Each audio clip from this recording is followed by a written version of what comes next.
you talk in Grace 101 about how pain forces us deeper into the mystery of this very existence, and how suffering is a doorway and not a dead end. And again, I'm going to get into my notes later, but totally. My story with my mom, and like, okay, so I made a face when you said the awakening because it's actually a really wonderful example of what's meant by grace and how suffering can be a doorway. Because the pressure mounted in my relationship with my mom to such an extent that I finally woke up to what was happening. And the pressure needed to mount. Because if it had never mounted, I wouldn't have realized that I was in a codependent relationship with her. I was heavily enmeshed. She has full-on narcissism issues, and I mean that quite literally, like total lack of accountability. And so, yeah. And so how do I even start with that? welcome back to the Codependent Millennial Podcast, you beautiful little codependent millennial.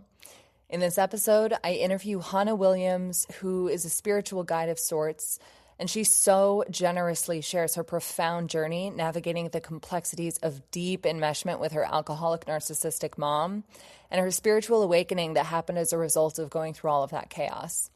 Her story is a testament to the power of seeking truth, engaging with anger in a fruitful way, and finding grace in healing deep wounds. She talks a lot about reclaiming sovereignty over her own life in our conversation, and I know that all of you will get so much from listening to her incredible story. Please enjoy and have a beautiful, powerful week. Me too. How are you? I'm great. Good. I'm wonderful. I'm looking forward to this. Me too. I'm looking forward to this for a million different reasons. You know, obviously in preparation for this, I've been trying to steep myself in your work. Oh, beautiful. Thank you. And, well, don't thank me. I mean, it's so, I know that I don't know, and maybe you can talk a little bit about this, but the process of sharing the kind of things that you share and the kind of things that you are able to distill and integrate and metabolize for us. Oh. Really, I do feel that your work, and that's why I wrote to you initially. I mean, when I found you immediately, it's so funny. I already feel myself getting emotional. When I found you, it was this clear, bright light, but the light was also a voice, you know, that just was so apparent that you understood. You see things. And instead of trying to describe the way that you see things, we're just going to talk about them. We're just going to talk about them. You know what I mean? I'm not going to describe your genius and your wisdom and the way that you channel wisdom because you are a hollow bone. I'm just going to invite you to share. And what I love is when an interviewer asks questions that you wouldn't normally be able to find on the person's page. But frankly, I haven't consumed enough of your content to really ask you any original questions. So I'm going to put my perfectionism. I'm going to put my perfectionism. I'm going to put my perfectionism aside. And I have to tell you that last night, 1,000%, I had a panic dream about talking to you. Wait, really? Yes. I love it. I love that you had a panic dream. Had a panic dream about this, you know, because you're so big, bad, and scary, you know? Sometimes I get feedback that I'm kind of intimidating, so I think it's okay. No, it's absolutely okay. Of course it's okay. People are intimidated by the truth, capital T truth. Period. And if you can hear the thunder outside, it's because we're having a glorious... Oh, I just heard some of it. We're having a glorious thunderstorm right now. Wait, I love that. I do too. I'm so happy about it. I live in Ohio, and the transition from winter to summer just means that we get all of these storms. Are you in the Northeast? No, I live No, in Denver. you're in Denver. Yes, yes. Yeah. So you We just also had a thunderstorm last night, though, which is kind of unusual here, so I was really into it. that's amazing. I love that so much. So much. So, yeah, I'm going to put my perfectionism aside and I'm going to ask you to share a lot of things about Mm. grace and surrender and the transformative nature of pain itself. I love it. I think what I want to do, I have so many notes. I want to read a few of these bullet points, but before I do, would you like to introduce yourself? This is going to be published on my podcast. Um, Yes. and I don't know how many of my audience members know of you, but Mm. all need to listen to Hanna and everything she has to say and You're so share. sweet. And it's not because, I'm not an arbitrary fangirl. I just see truth. I know truth when I see it and hear it. And there are, again, ways that you have integrated wisdom, ancient wisdom, eternal wisdom, regardless of religion or spirituality or identification. You simply speak the truth about life. And I think that with codependent millennials, which is who I speak to, I'm a codependent millennial. yeah, exactly. Exactly. So we really, I think, have a hard time discerning what is true. Um, Period. No, that's actually part of my story. yeah. So please, my love, please tell us about yourself. Thank you so much for giving me this opportunity to talk about myself because I spend like 30 hours a week listening to other people and like never talking about myself. So this is just like a really fun opportunity for me to talk about myself. I almost talk so little about myself that I don't even know how to answer the question, like, how do I introduce myself? But my name's Hanna. I live in Denver. You have a new puppy. I have a new puppy. What's like the most important, like, what should I say about myself? I'm so bad at this. Well, I guess like, okay, so you're seeing in me, like, okay, Hannah seems to be able to communicate truth with the capital T. And I would say that, like, where does that come from? That comes from the religious tradition that I've been a part of for 10 years. And so I practice in a classical Shakta tantric tradition, which is basically tantric yoga. And I teach yoga philosophy. It's almost like if like I don't even do postural yoga at all. It's really like more like the tradition of the philosophy, as you know, just to set some context. I also have a guru, so I've been his student for 10 years. I hang out with him 3 days a week. But all this to say, like, I'm just like a regular person. I'm just like I have a stepchild, I have a puppy, I am in a relationship, I have a job, I go to bars actually. Like because I think life is really interesting and I love going places and seeing people bopping around doing things, like literally anywhere I can have a good time. But the truth comes from me spending the last decade seeping myself in the philosophy of basically what is grace. You said grace before. And grace is like, oh God, I have a 4 hour talk about it. Yeah. Oh, I've gotten And it's okay at distilling. Wait, say that again? damn good. Oh, thank you so much. Thank you so much. Yeah, like I think that the truth that you might pick up on is that the philosophy of grace is about evolution. And if you want to talk about grace in like purely secular terms, evolution requires pressure. And so basically, I've been seeping myself in this worldview for the past 10 years that's centered around this evolutionary power that's at work, like in every atom of the universe. Everything's constantly evolving. And so I have developed a strong openness and willingness to evolve myself and move towards pain and move towards life challenges, because I find it actually much more fulfilling to embrace the full spectrum of what's possible as a human being, which might include feeling really bad, which might include feeling pain and struggle and even trauma. And to see how moving towards those things actually might thrust me forward much faster than if I just keep avoiding it, which arguably I may have been doing for the last like 10,000 years. As on like an evolutionary perspective, on like my soul's journey, it's like we be avoiding the hard shit for a long time. And so I don't really know if I'm answering your question. I also have two alcoholic parents. My mom diagnosed borderline, heavy narcissistic traits. So I was heavily enmeshed with her until I was 27 years old. I'm 33 now.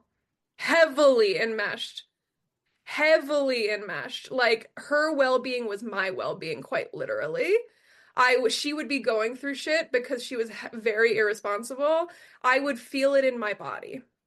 Yeah. So if you got some codependent millennials listening, I'm probably speaking y'all's language. Oh, I can feel what the other person is going through. I can feel what my alcoholic mom is going through as she's going through an eviction process because she's fucking irresponsible. And it's my problem. Yep. And so for me to be embedded in a tradition that's about evolution and how pain can become this clarifier in our life, with my life history and the things that I've been through, it's been a very transformative period of time. Let me just put it like that. I don't know if anything I'm saying is answering your question. It is. It is. Again, you are a channel, so this is all speaking to everyone who is listening. I promise you that. Okay, thank you. I'm not used to talking for that long unless I'm teaching a class. Well, no, I mean, this is a class. I've asked you here to teach a class, my love. That's why you are here. Thank you. We're both wearing our fuzzy little sweaters, by the way. I love that we're both so cozy. I know. I'm playing with my silly putty as I always do, and I'm wearing my Lush Breath of God solid perfume because there was nothing more appropriate for this conversation than the breath of God. So funny. Nothing. That's what I was like rummaging around so for. Funny. So funny. Of course, I want to ask you to share more of your journey as it relates to the enmeshment with your mom. Oh, totally. However much you feel comfortable sharing, because I know that, I mean, for my clients, for anyone who listens to me or looks at my work, that's something they're dealing with too. 100%. Most likely with their mothers, if not every other person in their life. No, totally. And I also want to, let me just read these bullet points that I took notes on over the course of reading your work. Mm-hmm. And then we can sort of transition into more of your actual story. Yeah, totally. So I am an exclusive nonfiction reader. I have no interest in fiction whatsoever. And I've been delving more into the realm of autobiographies and memoirs. It's a delicious world. It's a beautiful... Wait, I've been wanting to get into that world, so tell me more. Incredible. First, I will recommend both of Angelica Houston's memoirs. Okay. I've never in my life read words like hers ever, ever, ever. I'm getting chills right now just thinking about it. She will change you. Those books will change you. I've read them 3 times each in the last 2 months. They're magical books. And I find that memoirs for me are so much more helpful and long-lasting and impactful than prescriptive instructional booklets. I love instructional booklets because I think as codependents, we're always sort of blindly looking for something to guide us. How do we live life? What is this? No, literally. How do you be alive? No, totally. So I appreciate a good 7-step zine or two, but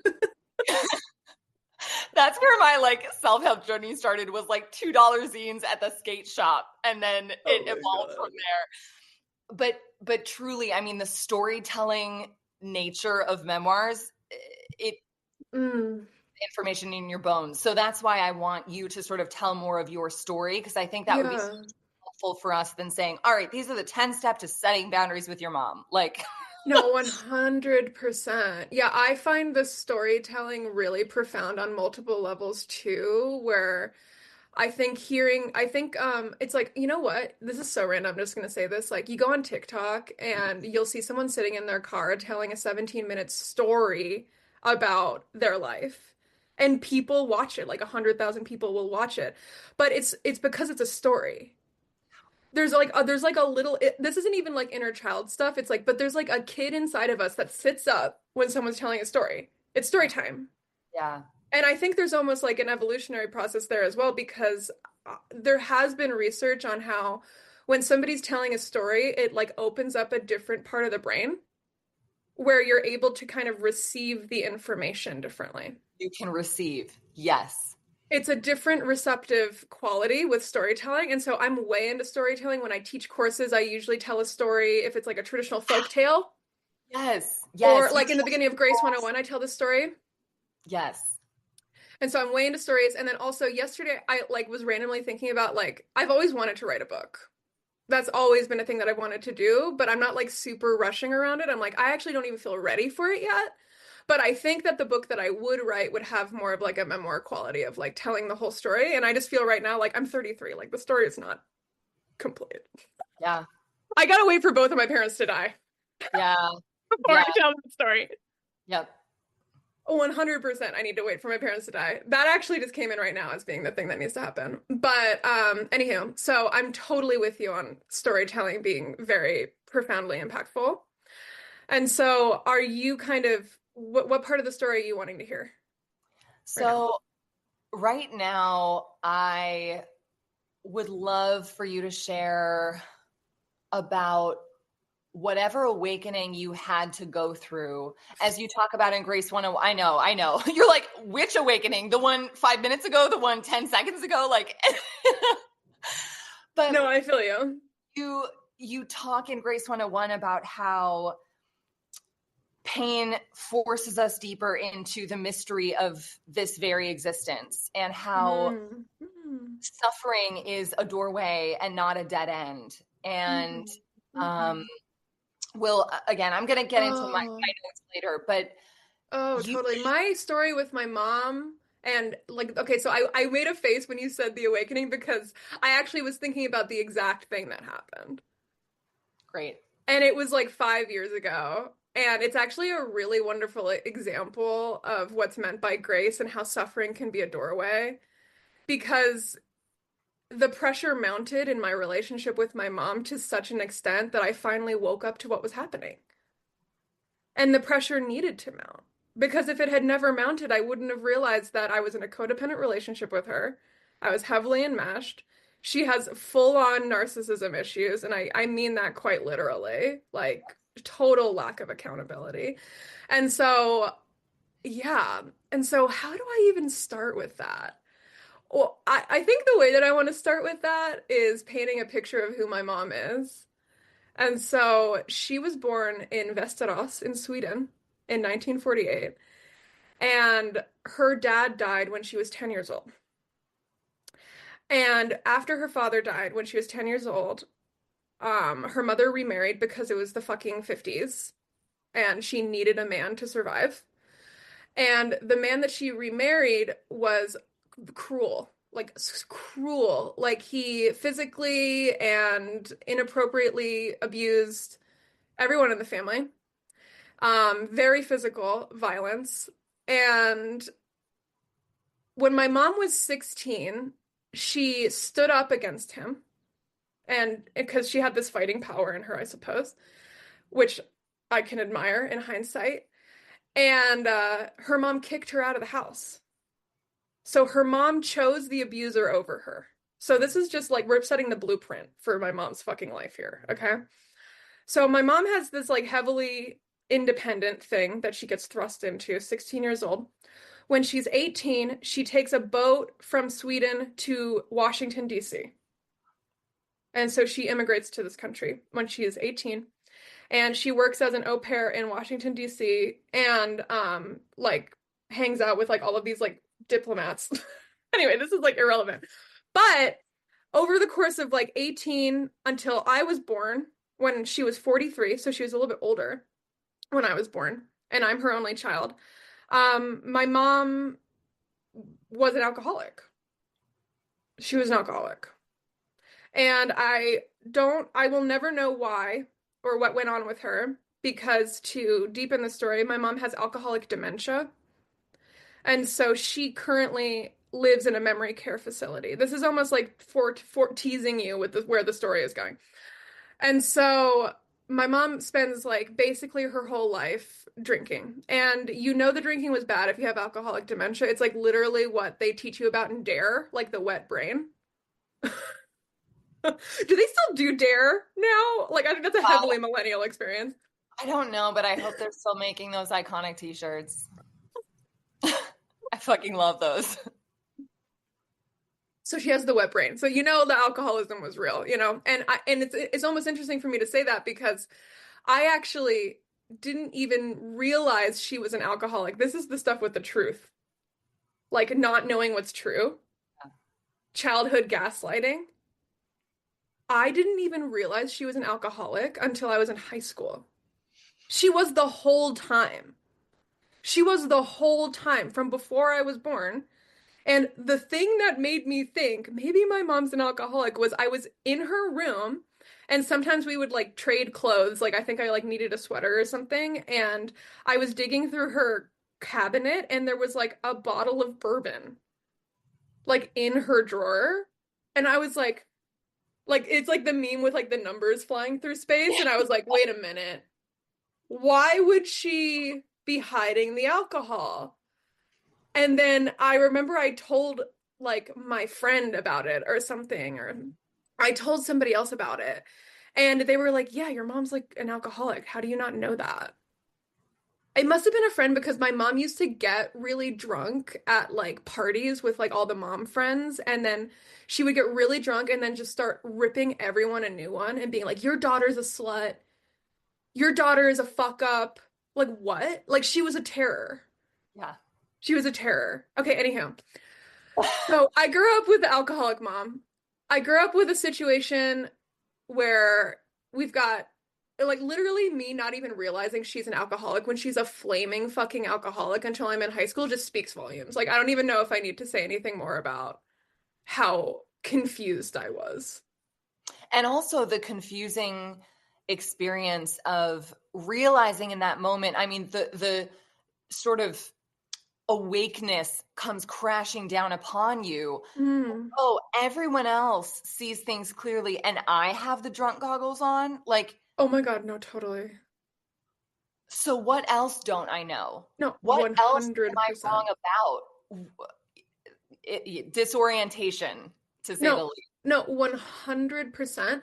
And like that's just like one part of the story with the confusion. Like my mom was also really mean to me. And it was classic narcissist behavior where she's like such a belle of the community. Everybody loves her. She's always at the soccer games, you know, that sort of energy. But she was so mean to me behind closed doors. And she particularly would undermine my intelligence. And so I've told this story before, but the biggest one that I remember was we were actually in Sweden visiting family when I was like 12, maybe 11 years old. And we got lost. Wait, visiting the family who kicked her out at 16? Well, it was her brother. Okay. Her brother. Yeah. No, actually, all of my grandparents died before I was born.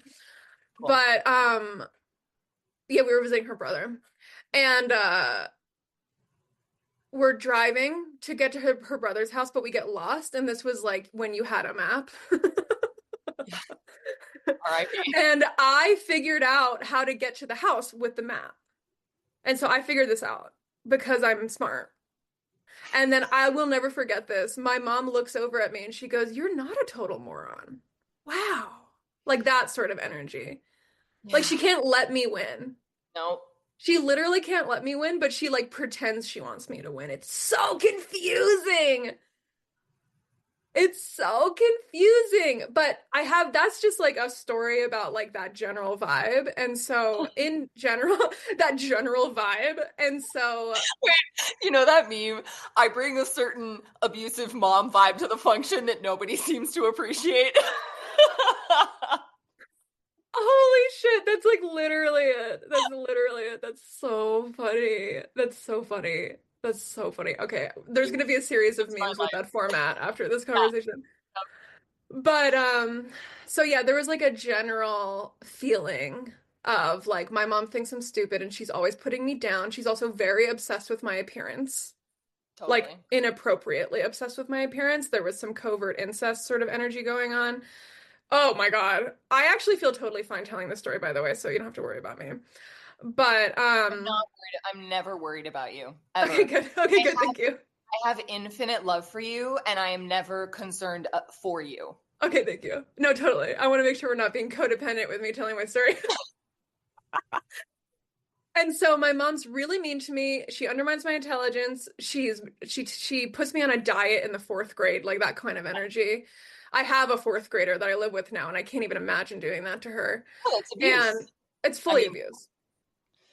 Yeah. And so, anyhow, all this stuff is happening, and I have this fighter inside of me. I've always had a fighter inside of me. I probably got it from my mom. I'm also way into human design, and I have like some fighter energy in my human design. And I, instead of fawning to her, I definitely pushed back. And I think that like she's a force to be reckoned with, and there were ways that I shut down, but I also like had this thing inside of me of like I actually am smart. I am good. I am good. And so when she was undermining my intelligence, I kind of got obsessed with like proving that I'm smart because I knew it. And so I got like really into like science and like studying the world and philosophy and stuff. And that actually turned me into an atheist. mhm. Like I was like a super hardcore atheist until I was like 20 years old. Anyone who's listening who's an atheist, it's fine. You can be who you are, but this is just like part of my story. Yeah, And yeah. so I end up becoming this like hardcore atheist in response to her because she was always like telling me I was stupid and I was like, "Well, I understand how the universe works." You and then and privately she's behaving in that way with me, but then I become this person in my friend groups Yeah. who's like the one who has the answer, who's like the smart one. People would come to me and like ask me for advice about stuff. And so I almost had like this split world sort of an experience where like my mom was like this force of negativity. But then through that force of negativity, I started to grow into certain parts of myself that I knew were there. And then I would feel seen and recognized in those things, like among my friend group. So I had a very complex experience. I had a very complex experience. So you were seen by people who could see you. Absolutely. Anyone but my family. Yeah. Yeah. But the truth thing that we were talking about is relevant because I think there were like, okay, back to like the negative force of my mom. Like there were two things going on. I really wanted to prove that I was right and smart and like wasn't a moron. And then also in the back, almost as like a background frequency of that gaslighting energy, I did start to get really obsessed with like what is true. So it's almost like there were two things kind of like brewing side by side because I definitely felt like I had no idea what was true or real at the same time. And even when I was a teenager, I had like serious mental illness, suicidal. Um, I would hallucinate, like I was psychotic. I would hallucinate, like if I was in an episode of some sort, like things would get bigger and smaller, like paintings on the walls would like move around and like shift. Definitely big like derealization energy. And so I was kind of like thrust into this pressure cooker of like being shown that I don't know what's true, but also being shown information that would lead me later in life to try to understand what's true. Because even with like those experiences that I had as the psychotic teenager, like it was almost like a mystical experience in some ways, because it kind of like made me think about like, well, okay, what's actually real if like physical objects in my field of perception are not staying the same size? Like, what's up with that? And then those sorts of questions ultimately turned into more spiritual questions as I got older, where I got less invested in like attaching myself to physical reality. I don't know if I'm making any sense here. Yes. Yeah. So, no, go on. No, I don't even know where I'm going with this. Well, when you say you got less attached to or invested in physical reality or identifying with physical reality, I'm sure that felt, again, to use the word disorienting, I'm sure that felt incredibly ungrounding Yeah. until it didn't, until you Yes. found stable footing within that understanding, that new understanding of life. Yes. So say more about that. Yeah, it's a really good question. I don't like when you say that right now, I feel like I didn't really start to ground into that until I was like 22 or 23, probably. So like 10 years ago. Yeah. Um, and yeah, like oh, when I think about all of the pressure points of my experiences growing up, I feel now as like an extremely grounded 33-year-old who's done a lot of healing. I can look back on all of the things that I went through and see how it was the perfect amount of pressure and the perfect amount of stress for me to either evolve in the moment or for those experiences to become bookmarks that I later would look back on and see, like, oh, I needed to have that experience so that I could understand something later on in my life. And so the enmeshment, that's where we started here. That's where we started here. Yeah. And so, speaking of a pressure point, when I was, um, man, there's a whole arc here. There's like the mom arc. Okay, so when I'm 18, I grew up in Philly. I move across the country to Laguna Beach, California when I'm 18 years old to get as far as fucking possible from her. I also had a full ride scholarship to an art school. So that's how I ended up there.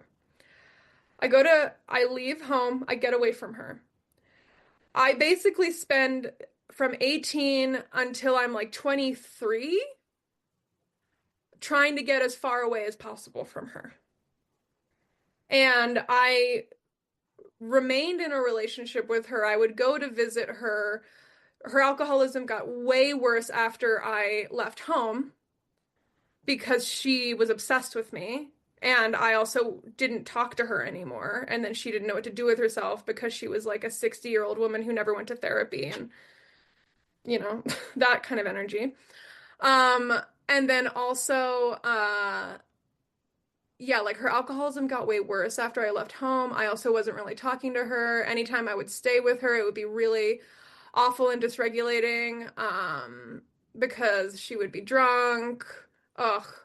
My mom used to come into my room when I was sleeping at night and stare at me when I was a kid, like when I was like my stepdaughter's age. And that really impacted me because she would just sit there drunk with like dead eyes and just like stare at me. She'd also get into bed with me very inappropriately. And so I almost like remember like times in my early 20s when I would be staying with her. I'd go home for a little bit and stay with her for like a week or two. And there was this one apartment that she lived in where the guest room was like attached to the only bathroom in the apartment. And so I would sleep in there, but she would come in a few times a night to use the bathroom. But I was like not aware of this being a trauma for me yet, actually. Like I was so unaware.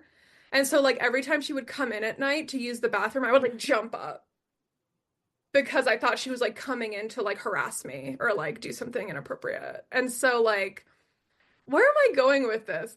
Um Anywho, oh yeah, so anywho, 18 to like 23, I'm trying to create as much space from her as possible. When I'm about 22, I get a job cutting down trees in the wilderness in southern Utah.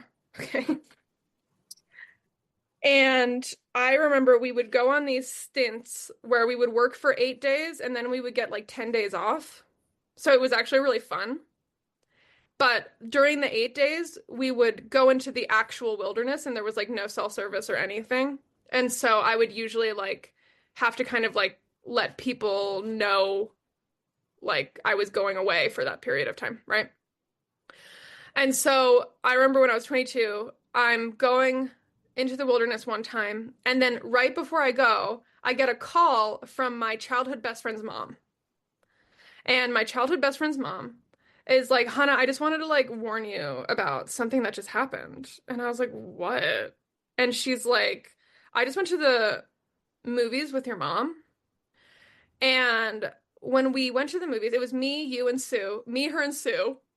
And we go to the movies. And when we get out of the movies, me and Sue were talking about the movie. And I could tell that your mom had no clue what the movie was about. And this woman, Barbara, was a palliative care nurse. So she's with people at the end of their life. So she's very aware of elder issues, things that happen later in life. And so she's like, and I heard recently that our friend Nan was in the car with her and your mom started driving down the wrong side of the street. And it was terrifying. And so I'm 20 years old. This is when the enmeshment sleeper cell starts waking up. Yeah. This was when the enmeshment sleeper cell started waking up because from 18 until... Go ahead. What were you saying? Manchurian candidate of codependency is just like, we're here. No. That's such a good way of putting it. That's such a good way of putting it because I feel like I spent 8 blissful years kind of like doing my own thing away from her and probably purposefully, but unconsciously not trying to be aware of what she was doing because I maybe knew that if I knew too much, I would get sucked in. Yes. Did a part of you know that you could have no effect on her whatsoever? No, I didn't know. Did you not know and you weren't trying, or did you not know and you were actively trying to change her? Or you know what I'm getting at? Are you saying like, was there a part of me that knew that nothing I say to her was going to have an impact? Yeah. When you say my gut instinct is actually no. Maybe there was something deep down that you couldn't even access yet. That I couldn't access yet. But yeah, there was like there was a maybe there that was like a lower level program that was running. Yeah. But the priority program that superseded everything else was she's my responsibility. I have to show up here. Blah blah blah blah. So 22, I'm about to go into the wilderness and I get this call and that feels like the very beginning of kind of being like, wait, my mom isn't okay. And I'm also 22, which is like inappropriately young to be worrying about your parent losing their mind. Most people I know now and have known are like in their 40s and 50s when their parents start like losing their mind.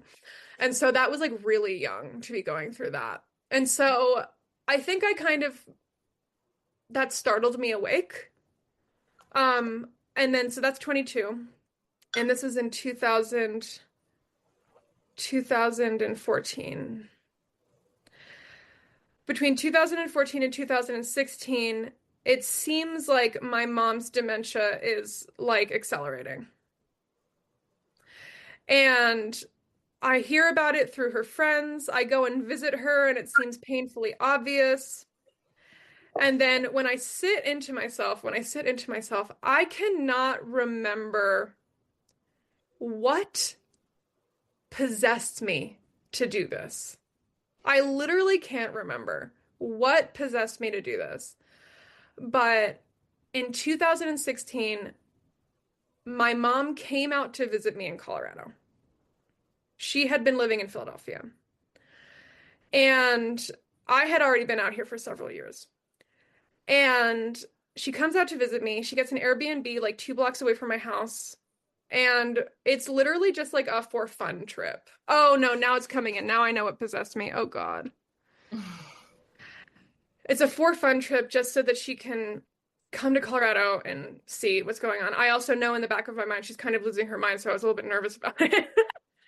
But we go out for food, we go do stuff, whatever, and then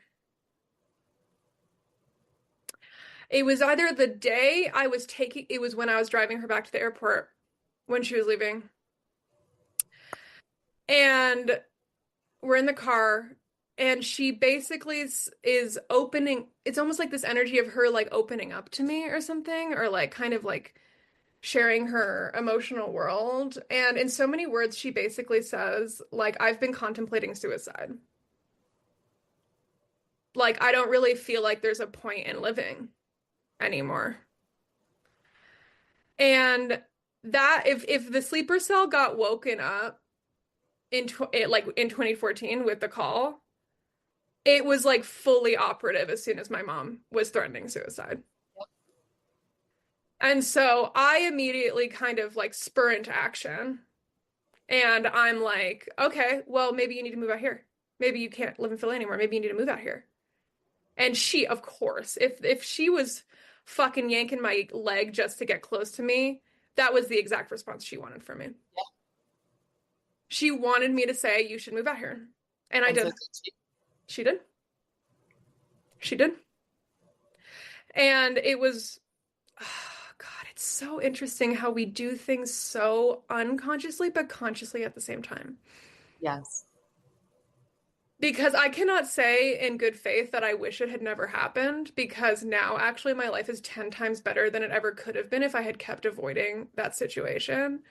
Yeah. But it's like there were so many obvious red flags about that being a fucking terrible idea. And literally, I remember, I think it was like a week before she finally moved out here. I was on a river trip with some friends. And it was like out of service too. And when we got back, I turned on my phone and I got a voicemail from her. No. I got a voicemail from her and she was like, can you call me back? And so I call her back and then I answer the phone and then I hear her on the phone. This was like the weirdest thing that's ever happened, probably. I hear her on the phone and it's like there's somebody else in the room with her. I don't know if there was somebody else in the room with her. She was definitely drunk. I can tell just by the way she says hello if she's been drinking. Of course. Right? Yes. She's definitely drunk. And I answer the phone, and she answers the phone, and then I just hear her kind of like mumbling to somebody else in the room.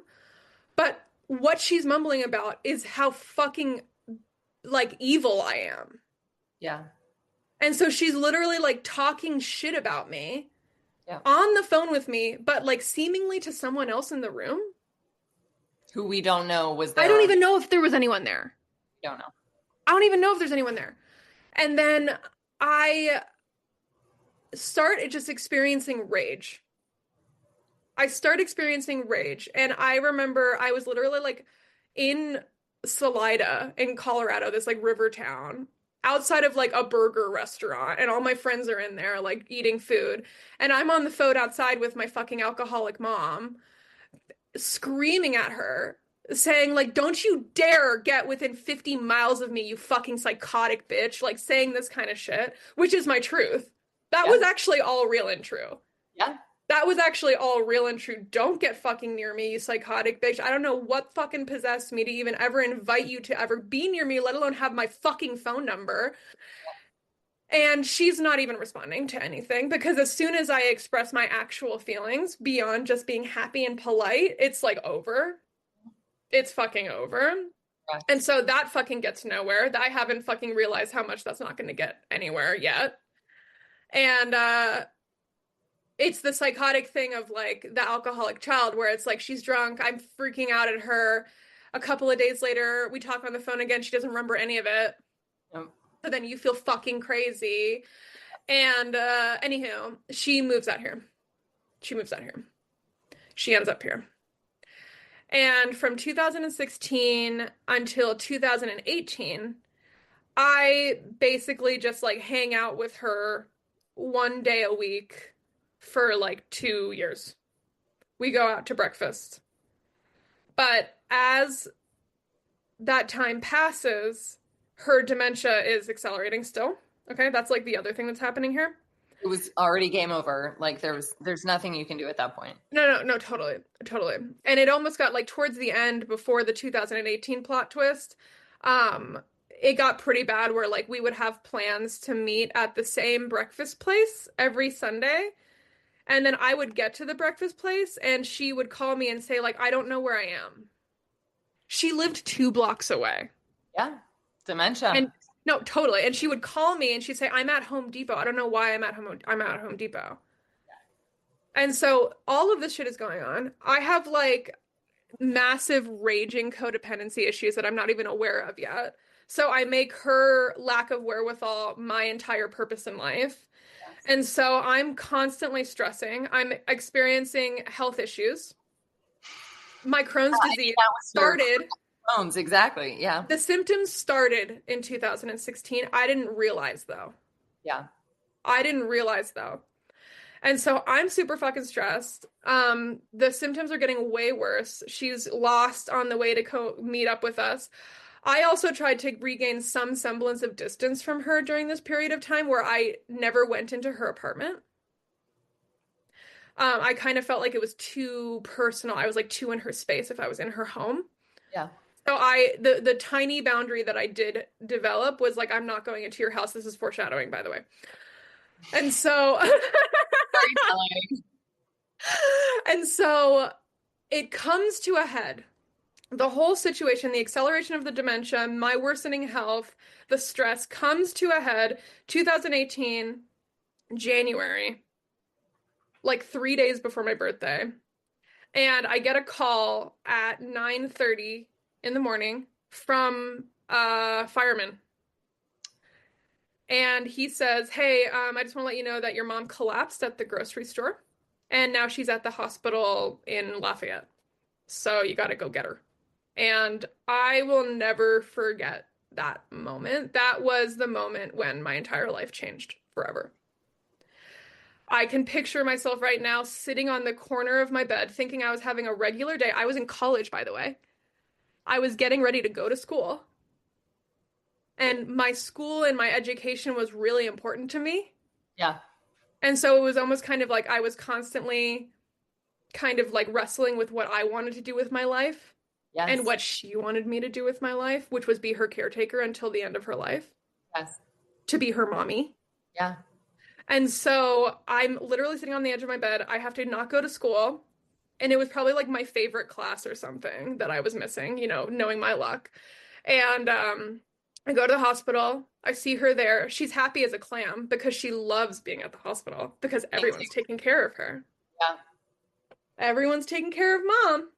She's happy as a clam. I'm freaking out.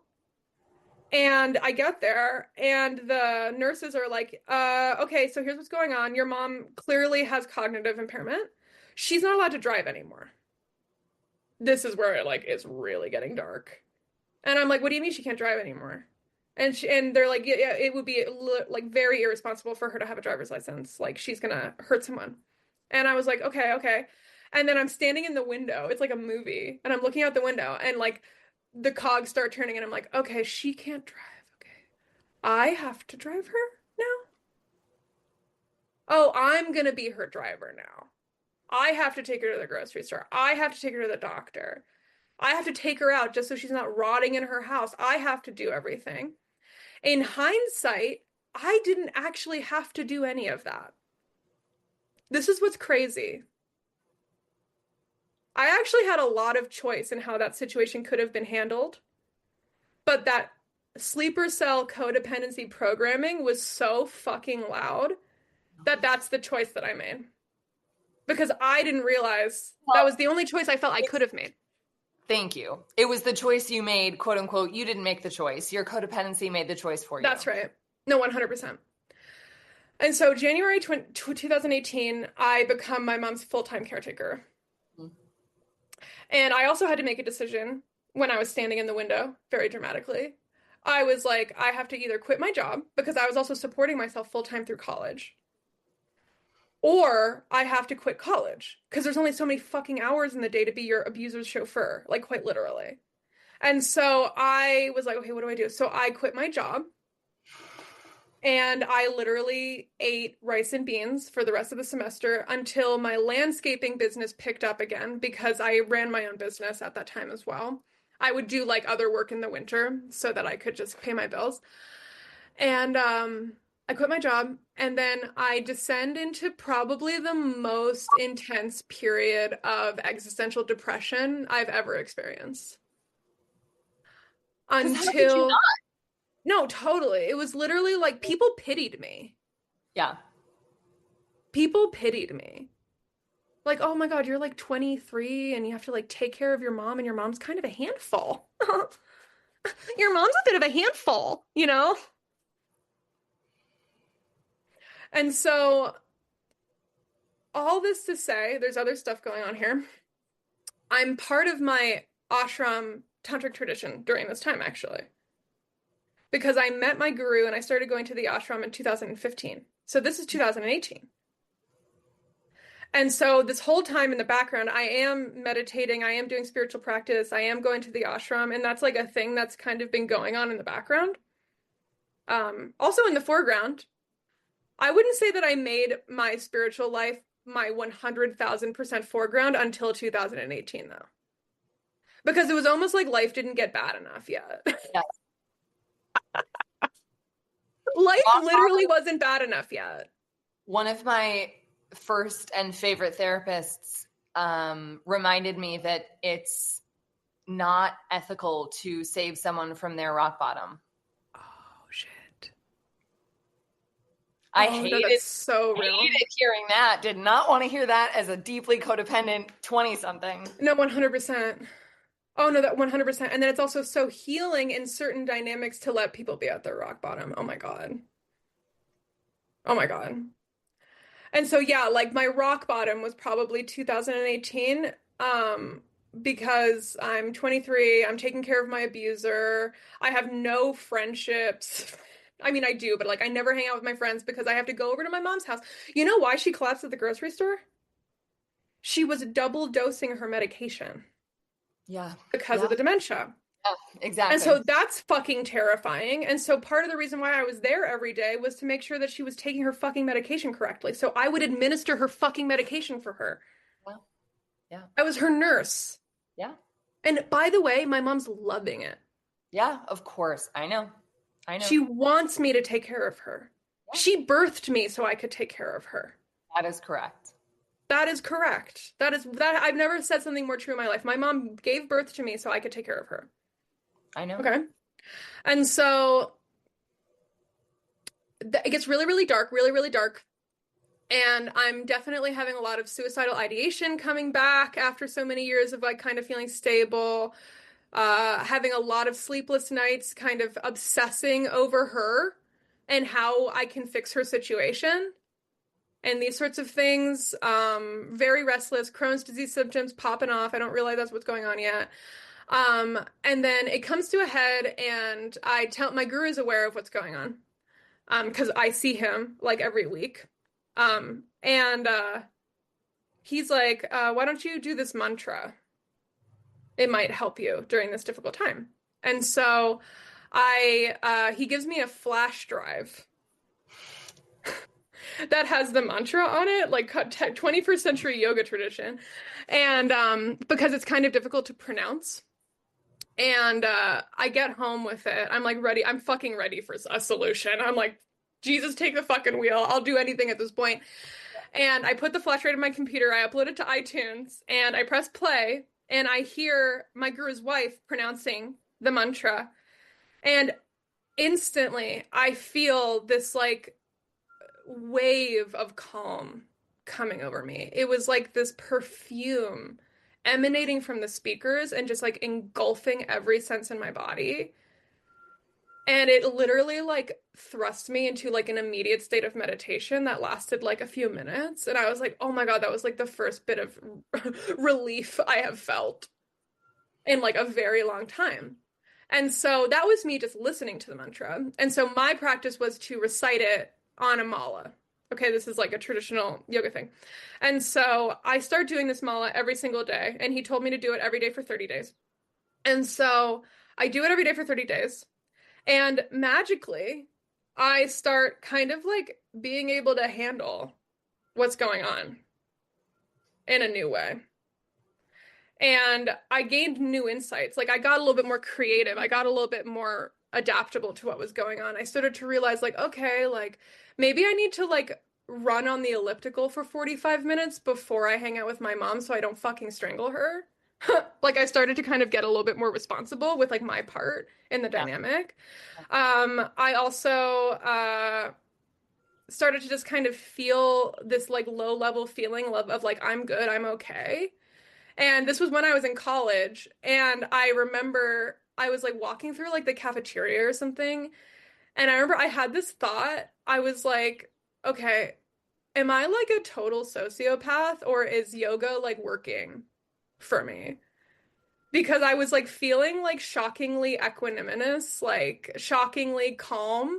I had my moments, but like I suddenly felt this like new groundedness in my being.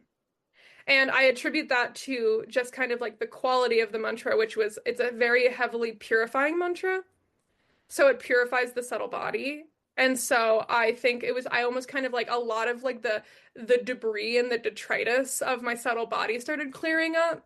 And it kind of made me lighter. It made me more adaptable. It made me see more clearly. And so that was really profound. And it was in that shift of seeing how powerful spiritual practice can actually be in certain contexts that I started really putting my spiritual path like super at the front of my life. And so from a grace perspective, that is actually a grace experience because the worst possible circumstance I can think of, which is becoming my alcoholic dementia mother's caretaker, led me to put the spiritual path at the forefront. And wherever life leads you to prioritize your spiritual path, whether it's good or bad, that is the best thing that can happen to you. So I needed the worst thing that could happen for me to prioritize my spiritual life. And basically since 2018 on, it was like 100% for me going in on it. But the story gets worse. So I'm really grounding into my yoga practice, like mental yoga practice. And I start almost like through this mental purification, getting new ideas, new ways to deal with the situation. And I realize my mom is Swedish. And I'm like, oh, she has Swedish citizenship. She could just move to Sweden. Mm. Because I did eventually move her out of her apartment into an assisted living community in this 2018 year. So I actually did end up getting her to do that. Oh, and also earlier when I said foreshadowing, I forgot to throw in another wrench into the codependency state of emergency experience. When she went to the hospital and they told me to go home and get her belongings because she needed to stay the night.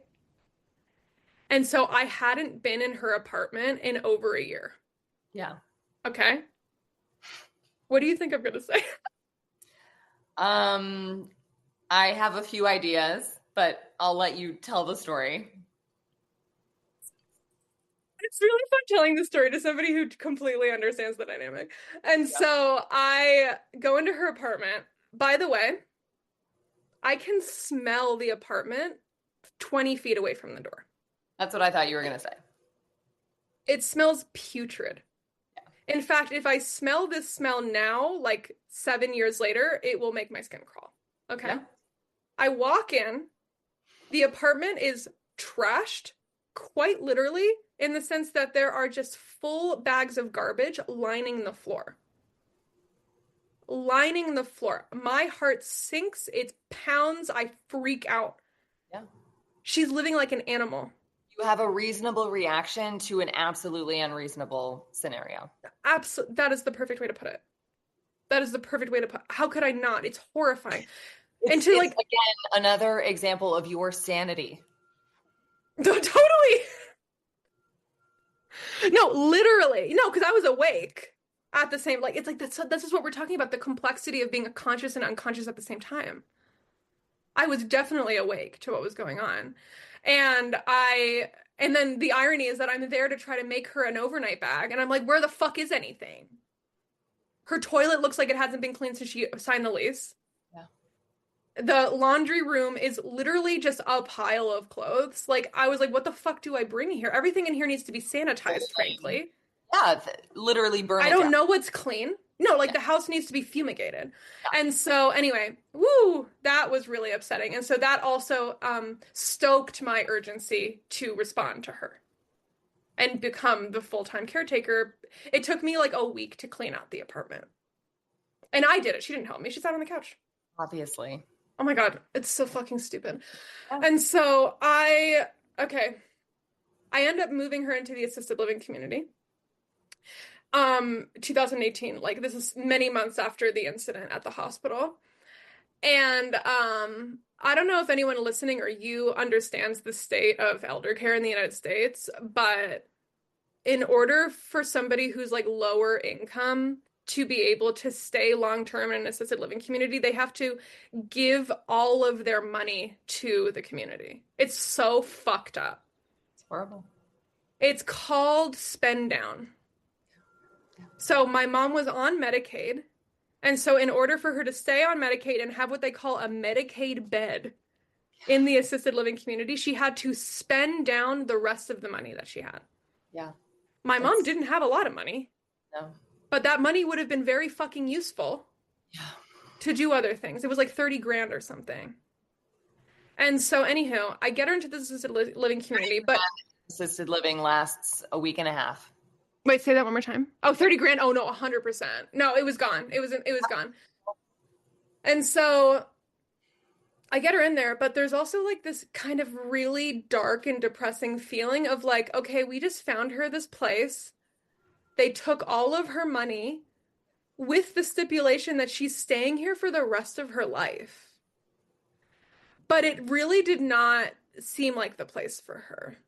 I was probably overthinking it in hindsight, thinking too much about her well-being. But she also expressed, like, I don't really like it here. Yeah.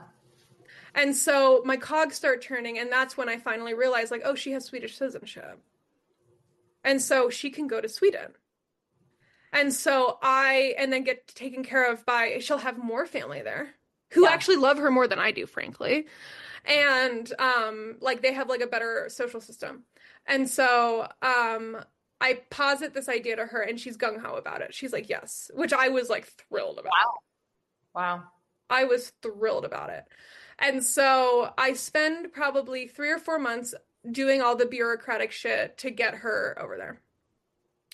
And when did this all happen? It must have been in like September or October 2018. Because it was like I was during semester at college. So like I was in school when this went down. And so my mom gets on the plane to go to Sweden.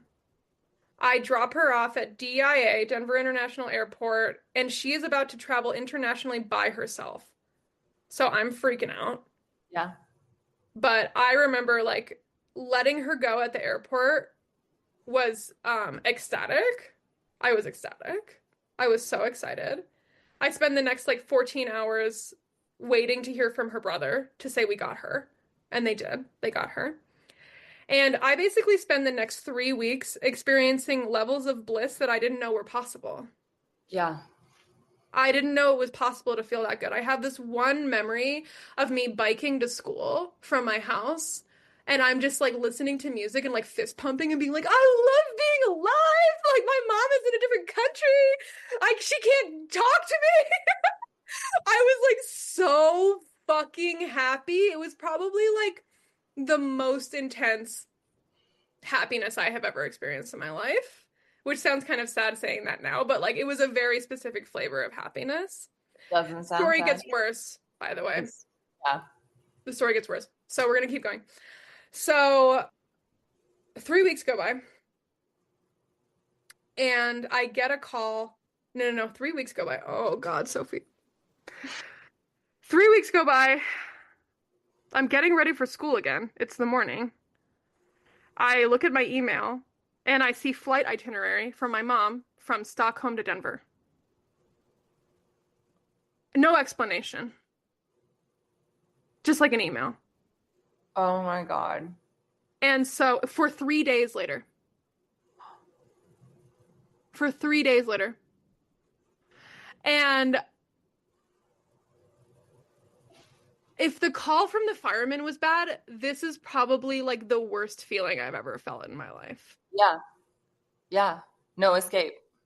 No escape, exactly. And also contrasting that with how blissful I had been feeling. Do you see what I mean? You tasted freedom. I tasted freedom and then it all came fucking crumbling down around me. No communication from her brother. No. Here's the thing. I think it was just kind of like they sent the email and then they like didn't think to like tell me what the fuck was going on. And so I call her brother. Insane. No. This is actually insane. Also, the whole family system is sick and fucked up.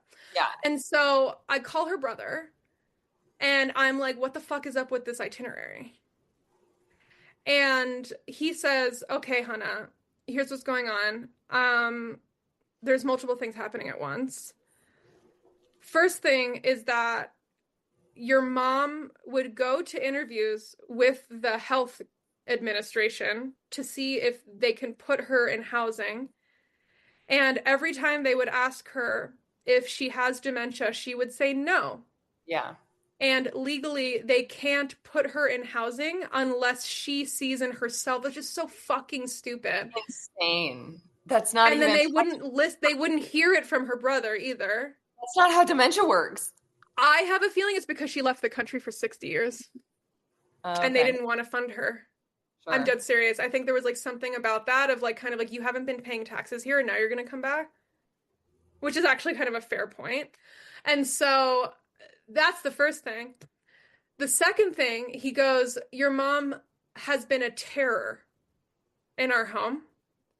She'll get drunk and basically seem like she has become possessed and turn into like a crying child screaming at my wife as if my wife is her dead mom. Like, it's like horrifying, Sophie. It was horrifying. But this is a really important part of the story, though, because this almost felt like one tiny moment of validation of kind of being like, oh, yeah, she is a fucking crazy bitch. I'm not the only one who is subject to her insanity. Yeah. And so also she was being physically violent. She was trying to attack Maud, Yana's wife.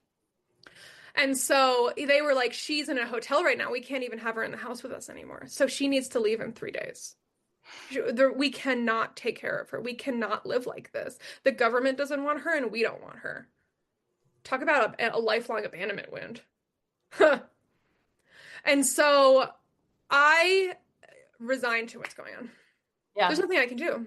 Yeah. There's a big theme of like me being on the cusp of succeeding throughout this story. And then as soon as she shows up, I'm not able to succeed. And the day that she was getting back was the day that I had like a $5,000 landscaping job that I was going to make like a ton of money off of. And I had to cancel it. Yeah. Not just reschedule it, cancel it. Yeah. Because I didn't know what the fuck was going on. Like I was going to have to find her a new place to live. I was going to have to do everything. Yes. She comes back 3 days later and I'm on the attack. This is like the beginning of me starting to like really wake up and be like, something is amiss. Yeah. It took me this long to be like, something is fucking amiss. Something stinks here. Yeah. I'm not fully awake to how much it stinks yet, but I'm like smelling the stink. Yeah. And so I'm like, if this bitch is going to ruin my life, if this bitch is going to have zero regard for the way that her behavior impacts me, how could you think that's an okay thing to do? Well, she's not thinking. She's not thinking. At that point. No, yeah. She's not thinking. She's not thinking. And so I'm like, I'm not going to let this bitch run my life anymore. Hysterically, I still let her run my life, but I'm having some boundaries around it. And so what I do, the day she comes back, she lands at a hotel room not far from my house. I go to her bank. Oh, by the way, we had done power of attorney paperwork before she went to Sweden. Good. Good. So I was her medical and financial power of attorney. And I Good. basically tricked her into doing that with me. Yeah. And so I have financial power of attorney. And so I get into her bank account and I remove all of her money out of her bank account. Yeah. I took all of her money out of her bank account. This is a walking toddler. She should not have access to money. Oh. And so I meet up with her. And I went to the bank right next to the hotel, and then I went to the hotel room. And I remember this was when I was putting my spiritual process very much at the forefront in general. And I remember I call it like spiritual boot camp, where it's like you have to kind of like pump yourself up to deal with something really fucking difficult. And you do that by like deeply embedding yourself in practice for like several hours before you have to do the thing. Like not just like half an hour. I mean, like the whole day is spent in practice. Yeah. And a lot of my practice is listening to stuff too. And so I remember I had an earbud in and I was listening to actually a talk that my guru gave. And I'm sitting in the car and I'm like, okay, we're about to do something so intense. My mom is obsessed with money. It's a huge part of her identity. It's a huge part of her sense of security, given her life experience. And I just took that from her. So she's not going to be hunky-dory about this. Like some shit's about to go down. Yeah. And I am pumped up, and I remember I walk into the hotel room and I'm listening to satsang until I basically get to the door, literally. And I'm like breathing and I'm like, okay, we're fucking doing this. And so I go inside and I sit down on the bed with her and I literally get right to it. And I say, Ma, I've got some bad news. Because you've basically demonstrated that there's no nice way to say this shit, especially to a narcissist. But I was like, because you've demonstrated that you're incapable of making good choices and incapable of behaving in a way that doesn't cause fucking chaos to everyone around you, the only thing that seems like the reasonable thing to do so that you can get your shit together is if I become your financial controller, basically. What's the word that I'm looking for? Like, if I handle your finances for you. And so I just took executor. I become the executor. And so I just took all of the money in your bank account out and I put it into a new bank account that I made for myself just to manage your money. And all of your Social Security will be going into this account as well. And this is basically like what needs to happen now that you have proven to me that like you can't make decisions for yourself. And she becomes enraged. Of course. Of course. But I remember, like, because I had been doing so much of this spiritual work leading up to this conversation, like, I almost had this experience of, like, no, I don't want to say almost, like, I had this experience of feeling like she became the Divine Mother. But, like, the enraged, fiery aspect of the Divine Mother. Okay. And I sat there very calmly as she ripped me a new one about the thing that I did. And I got this feeling inside of me like, oh my God, like the Divine Mother is visiting me right now in the form of my alcoholic mom being mad at me for parenting her. And in me invoking the mother in that moment, it was almost kind of like magic. She started to kind of like calm down. Oh. And you could say that I was like gray rocking her, where you don't respond so that the narcissist has no fuel to work off of. But I kind of feel like I actually kind of like invoked the presence of God in that moment. And then it like changed the tone. Wow. Like the tone shifted. And she basically settled down. And weirdly enough, she was like, okay, fine. And she kind of just like accepted it. And maybe it is because my mom knew that she was helpless. I think that she did know that she had a problem, especially cognitively. I think she knew that she couldn't remember anything. Yeah. And so I think, like, if I look back on that situation, I think she kind of finally, like, sat back and was like, okay, I do need help. You do have to do this for me. However, it did turn into, like, 2 years of us having heated arguments about me controlling her money. So she accepted it in the moment. She didn't like fight me on it ultimately, but it was a new point of contention between us. Tension. Because the irony, and I'm curious what you think about this, but the irony of the dynamic is that she wanted me to be her parent, but when I was her parent, she didn't want me to be her parent. Resented you for it, of course. It's so confusing. How do you explain that? I think that, so there's a narcissistic explanation and then there's a demented brain explanation. Yeah. And I think both of them come back to a person wanting everything to be on their terms, which is present in narcissism and is present in dementia patients. So that's what I would chalk it up to. If things are not on her terms, no matter how badly they become, no matter how badly they go, it's irrelevant because they're on her terms. Yes. That's a really good way to put it. Totally. Yeah. And so that becomes further confusion too, because it's like, I have this feeling like, well, you want me to be your mommy, but then as soon as I'm actually your mommy and I'm putting the hammer down, it's game over. And so anywho, this turns into like 2 years of us having contention around money, but the grace of God actually did end up pulling me towards the right people to help me find housing for her. And we found actually like a really beautiful place for her to move into. Thank God. That's amazing. That would take this very small of money that she had as another spend down. Yeah. And it was beautiful. It was like she had a Medicaid bed in what was probably effectively like a $10,000 a month memory care, like not a memory care, but assisted living community. Yeah. And it had a memory care attached to it so that if she ever really needed to be on full lockdown, she could just transition to the other part of the building. And I will say, for anyone who is not familiar with elder care or medical care, period, $10,000 a month is a steal for this kind of work. Yeah. No, 100%. 100%. I've seen a lot of different assisted living communities, and there's a big difference between a $5,000 a month and a $10,000 a month. Like, she was eating scallops in the cafeteria, like the food was actually really good. Like, I would go there and eat. Yeah. And there was like a spiral like a grand staircase when you walk in. And my mom is extremely vain. And so like she was into it. She was like, I feel like a celebrity living here. She was like so into it. And so end of 2018, all of 2019, things are kind of chill. She's happy living in this place. She has friends. I still come and visit her every week and we go out for breakfast, but things are pretty chill for a minute. And I would say it was the calm before the storm of the COVID-19 pandemic.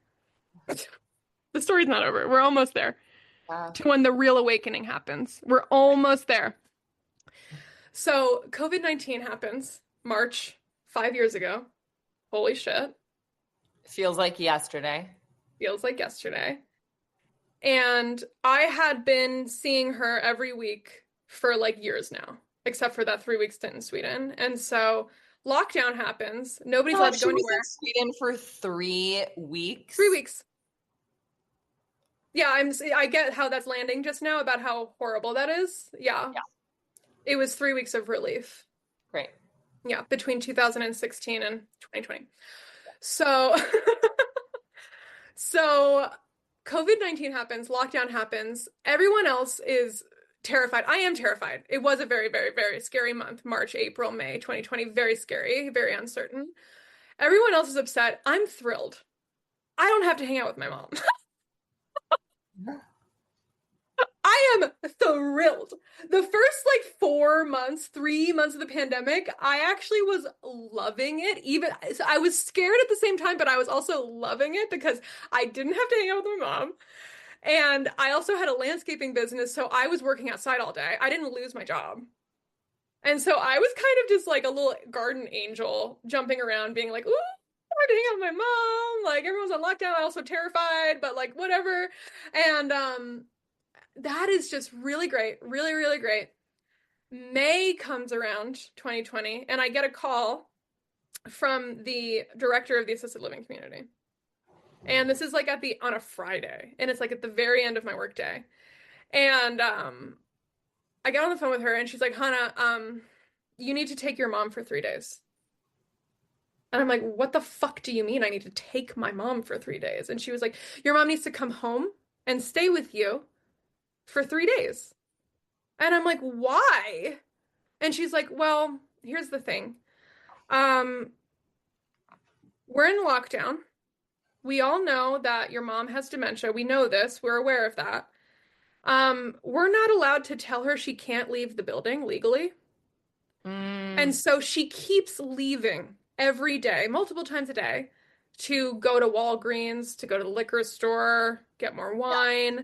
And so she's posing a threat to the community. How is she allowed to drink in this? They're legally not allowed to make her sober there. Wow. In memory care, they're not allowed to drink. In Colorado, at least. And so she basically is posing a threat to the community. She also has dementia, so she doesn't know there's a pandemic. Every single day is fucking Groundhog Day. Yeah. And so she doesn't wear a mask inside. Yep. The whole thing is like, it's like, it could not be more of a shitstorm. No, totally. Could not be more of a shitstorm. And so this lady, the director, is like, you need to take her home for 3 days so that she can quarantine. Because we need to control this somehow. And I'm like, lady, I live in a house with 5 other people because I'm a fucking low-income hippie living in a fucking co-op. How is that going to be any better? Yeah. How is that going to be any better? And so I fight in the moment with this woman. And I say, we need to come up with a solution here because there's literally no way in hell this woman is ever stepping into my home ever again. And this is just ridiculous. And so the compromise that we come up with is I'm going to call her 5 times a day to remind her that we're in a pandemic and that she can't leave the building for 3 days. So she can quarantine in her room for 3 days. Yep. Yep. Here's the weird thing that's going on. My mom loves that I'm going to call her 5 times a day. Of course. And so I do this reluctantly for the 3 days and then the quarantine is over. Okay? But this was just the beginning. Yeah. So this is like May.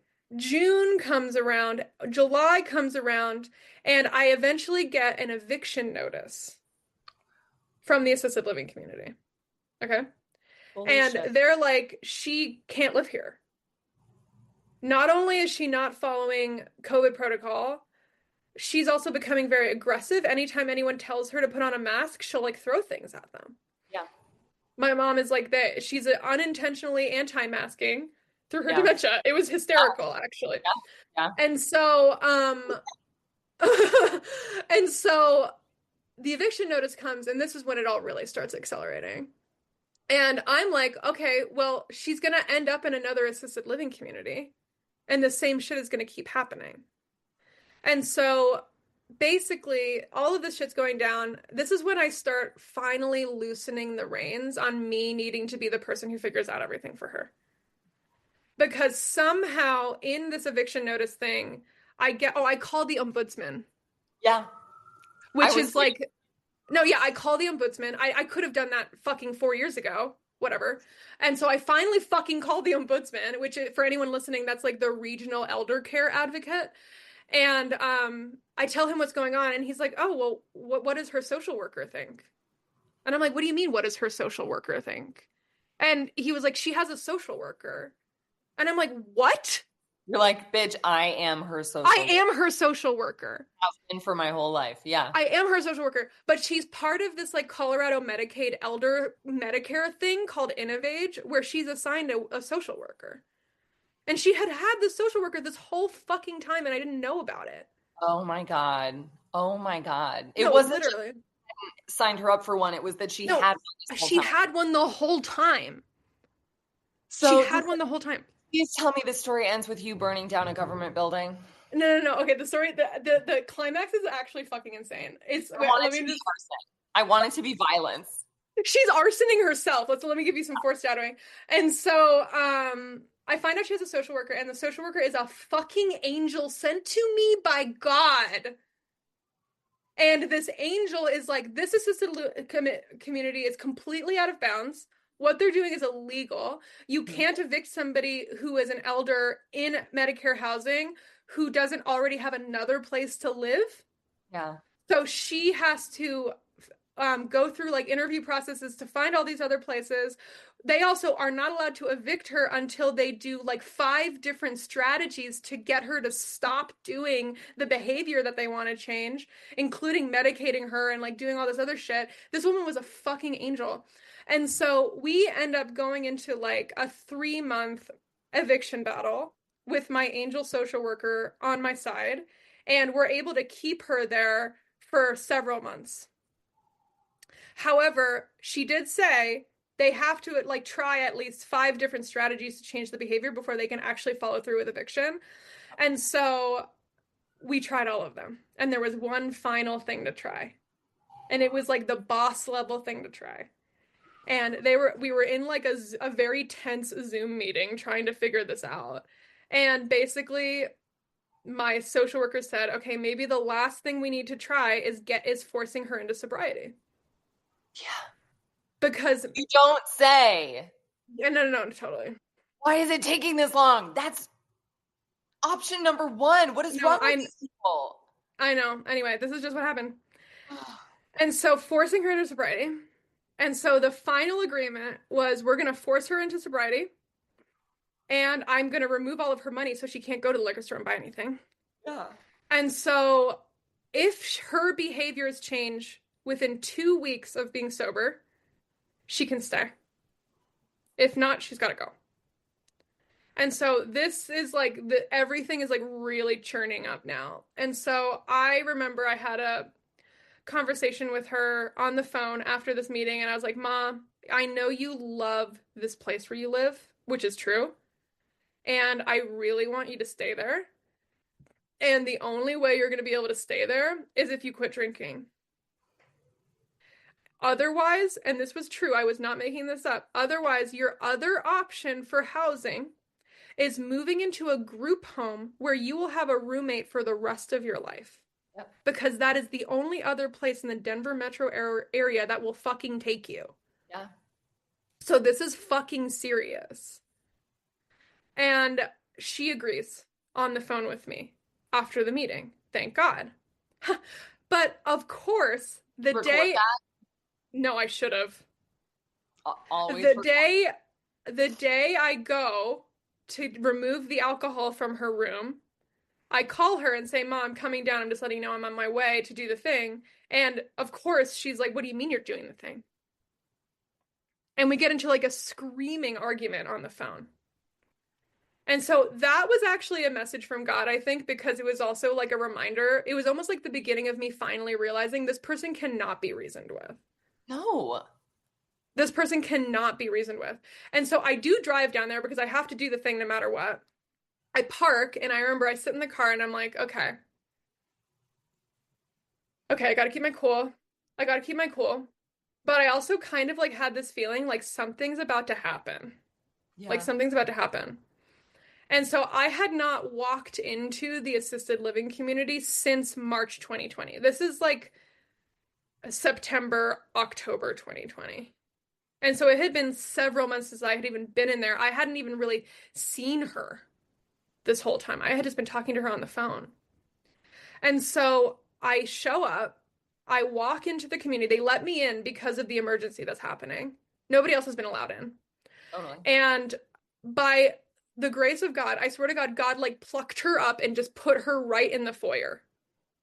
Right in the foyer. And I see her, and she's standing there, no mask.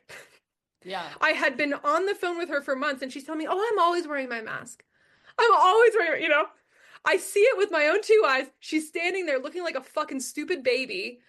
No mask, but she has like 5 masks hanging off of her wrist. So I was like, okay, you're almost there, sweetheart. Love it. And I saw it. This probably doesn't sound that crazy to anyone who's listening, but to me, it was like the wool got pulled back from my eyes. And suddenly I was like, this woman has not listened to a single word I have ever said in my entire life. She has not listened to a single word I have ever said in my entire life. Yeah. And I walk up to her and I'm like, what the fuck are you doing not wearing a mask? Like, I freak out at her. And I'm like, okay, you stupid bitch. No, literally, I would talk like that to her when I was really angry. And I pull her over into this other area where we can sit down, and I sit her down And I tell her very frank and beans, like, what's going on? I'm like, I'm here to remove the alcohol in your room. Do you like living here? Do you like living here? Because you have a choice. You have a choice here. You're literally at a fucking crossroads where it's either really good or it's really fucking bad. And if you don't let me go upstairs and get all the alcohol out of your room, you will move out of here, lose all of your friends, and live in a low-income group home that is not cute for the rest of your fucking life. And I'm telling her all of this. I'm spitting the truth. I'm saying everything that's going on, and I can literally see the words going over her head. I'm having like a mystical experience. Yeah. I can literally see the words like coming out of my mouth and like going over her head. And she's kind of just like looking around, kind of like not really listening to me. Yep. And she seems kind of disinterested in what I'm saying when I'm literally telling her like your life is about to get so fucking bad. And I say all of this shit, and then she looks at me and she says, you know, I don't really like this conversation. I'm gonna go hang out with my friends. And I say, fine, bitch. Fuck you. I never want to speak to you again. Yeah. And I get up, I walk away from her. As I'm walking away from her, let me finish it. As I'm walking away from her, I hear a voice in my head that says, you will never see her again. This is the last time you are ever going to see your mother. And I keep walking. And I go up to the room. I take the 20 boxes of Franzia oh my God. out of her room into trash bags, throw them in the back of my truck, and I drive away. This is when it all started going fucking crazy. Because my mom did indeed not drink for that whole time. There was no way she could have. Because I took all of her money away. She probably tried to walk over to the liquor store and then didn't have any money. But she sincerely was sober for this period of time.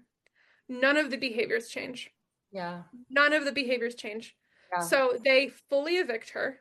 Yeah. And she has to move into the group home. She has to move into the group home. This is like October 2020. She goes to the group home. It is bleak. Yes, they are. It's a really fucking bleak place. Very bleak. And she has to share a room with somebody. There's a bunch of other people that live there that are, and, you know, I don't want to like shame like low income living, but like it was fucking bleak. Yeah. And I signed the paperwork without her being there and I left. She moves in the next day. 5 days go by and I get an email from the woman who owns the group home.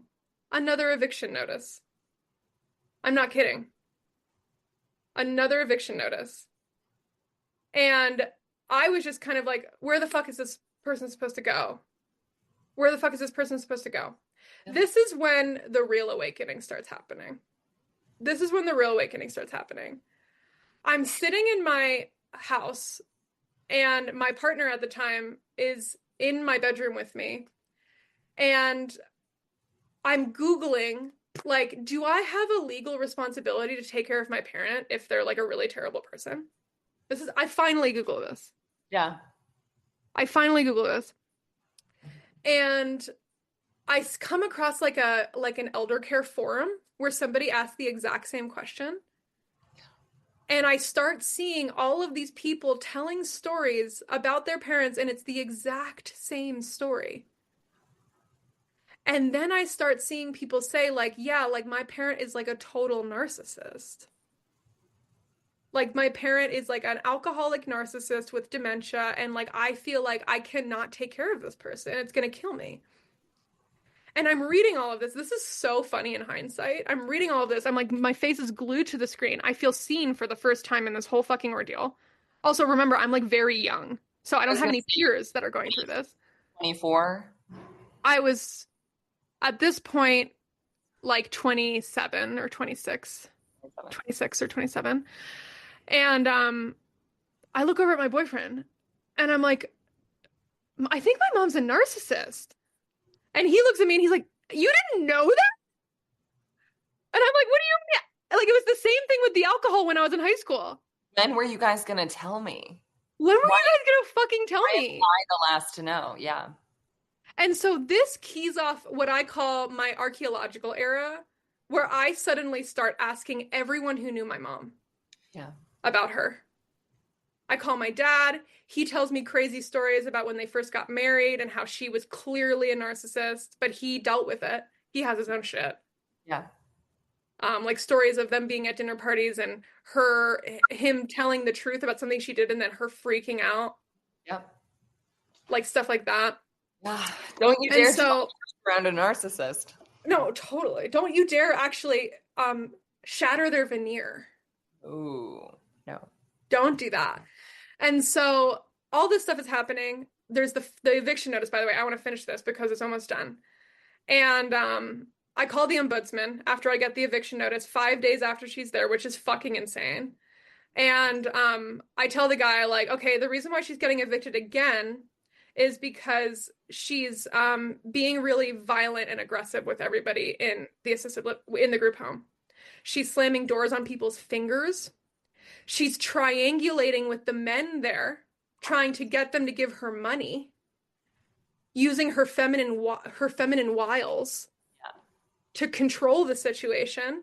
In hindsight, her healthcare team reflected that because she was sober, her underlying borderline symptoms were probably coming out even more. Yeah. And also because she has dementia, she's in a new environment, so she's freaking out. Yeah. So it was like all of her worst traits came out for that 5-day period that she's in the group home. She was like beyond a terror. Though this is also another period of like me feeling validated, actually, in a way where I finally feel strong enough to cut things off with her. The woman who ran the group home called me and she said, your mother has an ability to cut people down with their words that I have never seen in another human being. And I was like, she got you too? My mom has a sword for a tongue. She'll look at you and she will figure out your deepest insecurity and tell you what it is. Yeah. She's evil in that way. And so the woman who ran the group home said that to me and I felt so vindicated. I was like, yeah, she's awful. Yes. She's awful. And so I called the ombudsman. I'm like, what the fuck do we do here? And the ombudsman says, oh, wait, sorry, I missed something. I get the eviction notice and then I get a call from my mom. And my mom is on the phone with me and she says, Hanna, can we get coffee tomorrow? This is also insane, by the way. Like her even having this thought is completely insane. She's like, can we get coffee tomorrow? I want to say goodbye to you. And I'm like, what do you mean you want to say goodbye to me? You just moved into this place. And she's like, oh, no, I'm not going to stay here. And I'm like, okay, where are you going? And I'm like, you have to do a thing with people with dementia sometimes where you go along with it. Yeah. And she's like, oh, I'm getting a Greyhound bus to go back to Philadelphia. And I was like, oh, tell me more. Okay. I just mailed you $40 cash, so I'm not really sure how far you're going to get, but okay. And so I think to myself, shit, what do I do if she gets a taxi and tries to get on a Greyhound bus the next day? She might forget that she said that, but like what happens if she actually does it? Wow. And I call the ombudsman. This is where we're at. And I'm like, what do we do here? And he says, okay. Tell the group home that if she does indeed call a cab and get in the cab to go to Union Station, that they are legally allowed to call the police and do a silver alert on her. Yes. Which is the equivalent of like Amber Alert for old people. And so he said, that's all we can do. You can't stop her. You probably shouldn't try to stop her. He was an angel. Yeah. And this is all we can do. And so I figured that out. The next morning at almost 9 a.m. on the dot, I get a call from a nurse at the group home and she tells me, your mom just got in the cab. And I remember just sitting down and thinking to myself, okay. Silver alert. Silver alert it is. It's like 9 a.m. It's an unusually cold day in October, Denver. It was like 29 degrees out. Oh. And so we call the police and I spend from 9 a.m. until 5 p.m. in communication with the cops, trying to track her down. Yeah. Okay. The way that we finally tracked her down, I had been trying to call her all day. Wait, Social worker. at the group home, they didn't consider that they might want to get the tag of the cab? Oh, they didn't. Of course, they didn't do that. It's okay. It's okay. Everything actually worked out in the end. So I actually think the story should be exactly this chaotic. And so but she's not answering her phone all day. They have her cell phone number pinged. They're trying to track her down via her cell phone, but they just can't fucking find her. All day we're calling her. Finally, at 5 p.m., I get a call from her out of the blue. And I'm like, here we fucking go. And I'm like, I need to keep my cool. I need to keep my cool here. This is like very serious. And so I answer the phone. I'm like, hey, mom. You know, I'm like totally doing like a fake ass, like trying to be nice. And I'm like, what's up? Like, where are you? I've been thinking about you. And she's like, oh, I'm so good. I'm in Philadelphia. She's not. No. Like, she literally, I think she's like having a psychotic episode thinking she's in Philadelphia. And she's like, I'm in Philadelphia and I'm at this really wonderful restaurant right now. And I'm like, oh, interesting. Where are you? I haven't been in Philly in so long. Maybe I've been to that restaurant. Which restaurant are you at? I'm like trying to figure out where she is. And she's like, oh, I'm at this place. I don't know. And I'm like, well, is there a menu? I'm like, really? Like, can you read the fucking menu? And she's like, yes. Oh, it's called Milk Market. I know exactly where that is. I know exactly where that is. It's right by Union Station in Denver. And I'm like, oh, wonderful, mom. You know, can you like order something? I'll call you right back. I really want to catch up with you. I just got another call coming in. And she's like, of course, of course. And then we hang up. Immediately, I call the cops. Yeah. Immediately, they're there. Yeah. And they got her. And actually, also this was the same year that they opened like the mental health response part of the Denver Police Department. So it wasn't cops there. It was like actually like the mental health responders. So like that was really good. Yeah. And so they show up and they take her directly to the hospital. Yes. Because they're like, this person needs to be assessed. Yeah.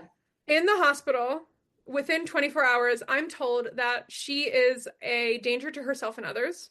Yep. So she legally should live in a memory care unit. Yep. She's losing all of her rights to independence. Yep. And we have found a perfect place for her, which is probably the highest rated low-income memory care unit in the city of Denver. Wow. And she's going to be there now. Forever. It was like literally like the most intense crescendo ending. Yes. Ever. And it was in this crescendo that I really finally realized, like, oh, I'm in a codependent relationship. She's a fucking narcissist. I need to go no contact with this person. Yeah. All of these things. And so she moves into the memory care place. I still have not seen her since the time at the assisted living community. Yeah. Where I told her to fuck off. Yeah. That was the last time I ever saw her. Yeah.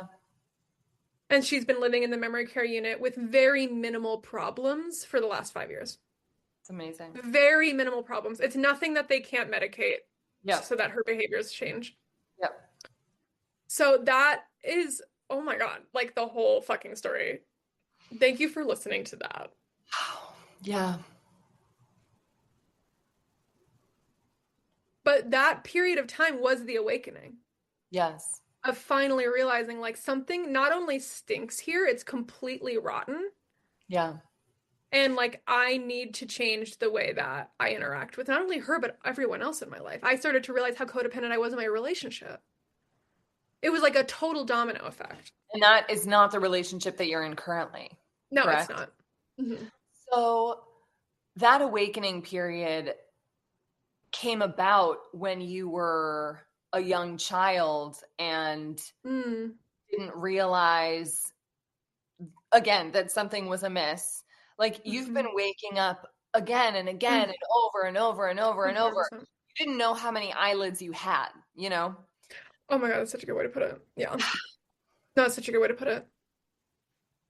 So, yeah. Do you feel, a ridiculous question, do you feel at peace? I feel okay, well, this is what's really interesting. Earlier in the story, I was telling you that it kind of seemed like every time I was about to succeed, she would swoop in and ruin my life. Yes. And as soon as she moved into the memory care unit, I stopped being her financial executor because the facility manages her finances now. I stopped administering her medication. Like everything was off now. I didn't need to have any part in it anymore. Yeah. I literally could let myself not be involved for the first time. It took that much intensity for me to not be involved, Yeah. but I, for the first time, was not involved at all. And in cutting her off, when she moved into the memory care facility, I would still call her. It took about 5 months for me to go no contact, though, because I started to realize like this, there's nothing about this that's benefiting me. Yeah. Having a relationship with this person is making my life worse. And that only became more and more evident where after I went no contact with her, or no, after she went into memory care, October 2020, I started a new business and it took off. So I almost felt like I was getting this feedback from life of kind of being like, you're allowed to do your own thing now. Yeah. And when you do your own thing, like you are going to succeed. Yeah. It was like that energetic attachment was severed. And then I felt like I was allowed to think about what I want to do with my life for the first time at 27. Some people, it happens a lot later, thank God for me. Yeah. But everything started taking off. And so it's like she wasn't even in the picture anymore to ruin my new thing. Yeah. And so my life got infinitely better after I stopped having a relationship with her. And I think that's one of the things that's kept me feeling at peace is just knowing like I am fine and I'm good without her. And I actually, frankly, have probably always been fine without her. Of course. Well, that's not in question. No, totally. Because, yeah, it's the other way around. Mm-hmm. Yeah, but I do have moments of question. The piece gets ruffled a little bit sometimes because I'm like, okay, I have two different timelines I could take. There's probably a secret third timeline, but one timeline is I truly never see her again and she dies. And there's no seeing her ever again, which inner child is kind of like, I want to see my mommy, If only I had one. If only I fucking had one. No, literally. I've sorted that out. Yeah. But and then the other timeline is I do go and see her again before she dies. And so sometimes that line of questioning can kind of ruffle my peace a little bit. But I oscillate. And even from like a spiritual point of view, it's like, what's the most compassionate thing for me to do? Is it compassionate for me to go see her again and then have her remember who I am and then want to hang out with me again? Or is it more compassionate for me to abandon her? And, well, I would argue, see, this is sort of gets a little difficult when dementia comes into play, but Yes. Abandon is a very controversial word to use in relation to a child's relationship to their parent. Mm. Yeah, but I see it as abandonment still. Okay, great. Yeah, totally. And I think it's personal. But also, compassion doesn't need to be extended exclusively to others, also to yourself. Ugh, So that's part of totally. the Totally. that leads me to want to ask you about permission, because what is your relationship to permission and the permission you had to give yourself in this story to decisions that you ultimately did? Relationship with permission. Yeah, that's a really good question.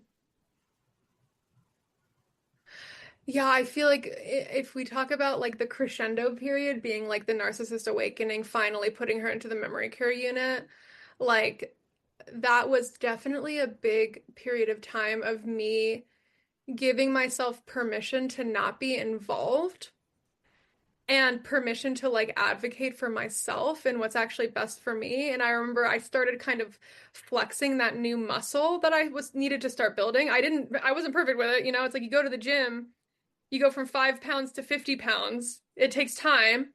And so I had to grow that muscle. And the first time I ever tried to build that muscle was when she was moving into the group home. They asked me like, do you want to escort her there?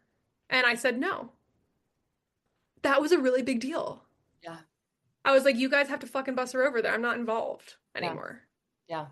And so that was a big period of time of me giving myself permission to not be involved. But sometimes when I tell parts of the story, this is one of the first times I think I've ever told this full story publicly. I tell the story, and part of what helped me give myself permission was the anger I was feeling. Yeah. I was very much in touch with how angry I was. I was angry about the way I've been treated. I was angry about the situation. I was angry about the cards I had been dealt.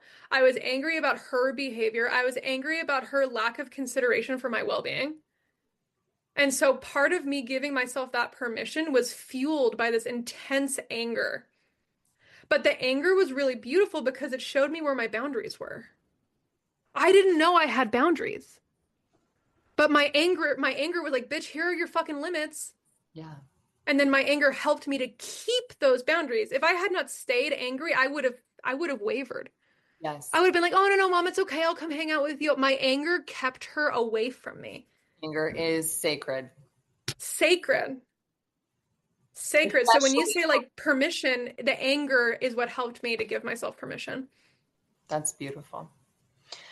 So let me revisit these notes about grace, because I think now is a perfect time to do that.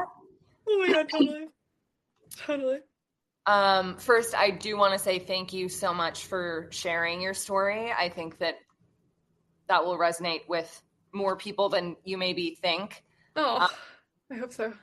True. I mean, we're all caretakers in some way. Mm-hmm. So, Totally. yeah. Pain wakes us up and transforms us. Mm-hmm. It does force us deeper into the mystery of this existence. What if grace is hiding inside of the suffering itself? And guess what? It is always. Mm-hmm. Grace helps us navigate the labyrinth of life. Without pain, we would not have been forced to examine our lives. Mm. And without pain, I mean, our lives would probably continue to be painful. Totally. We don't, or we should seek not to reject the pain.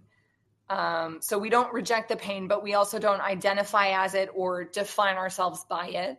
That's right. Pain and suffering can be a doorway rather than a dead end. And for a lot of these, I mean, you don't necessarily have to speak on all of these because you have extensively already. And there's no reason for you to repeat yourself when everybody can go to your Patreon and truly learn at your feet, which I think they do. Surrender, not defeat. Surrender is not defeat, but it is the only way to live here on earth in this life. It is. Resistance itself is true suffering. Yeah, that's right. You said in your Grace 101 talk, I bow to my suffering for bringing me to God. That's so right. Yeah. And our suffering, our pain brings us whatever it is that we need to come into greater awareness. Awareness, period. Awareness of ourselves, awareness of God, awareness of what is true and what is false, awareness of our boundaries, permission, awareness of compassion and what it is and isn't, and how compassion can masquerade as other things, or other things can masquerade as compassion, but we learn that they are not, in fact, compassion. Right. Like the difference between being nice and kind. Being nice is not compassionate. Being kind is. That's right. The difference between being brutally honest and being honest. Yes, totally. So how would you, it's funny, as I'm thinking of the question that I want to ask you, which is, what would you want to share with someone else who's experiencing something similar? Maybe it's not the same scenario, but it's the same format. It's the same pattern repeating over and over and over again, because that's what we do as codependents. We truly bang our heads against the same wall until our skull shatters. and we have to Mm. put it back together. But as I'm asking that question, the answer is irrelevant, because I think it's about the person experiencing their own rock bottom moment, their own. It's highly individualized. Yeah, I mean, everyone is entitled to their anger. Yes. That is a catalyst.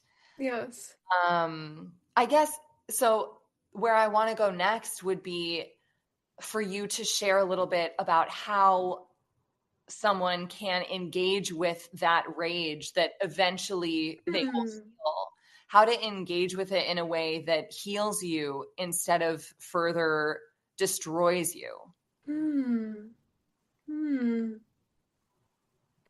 That's interesting. So what's the most like spiritually fruitful way to work with anger? It's a really good question.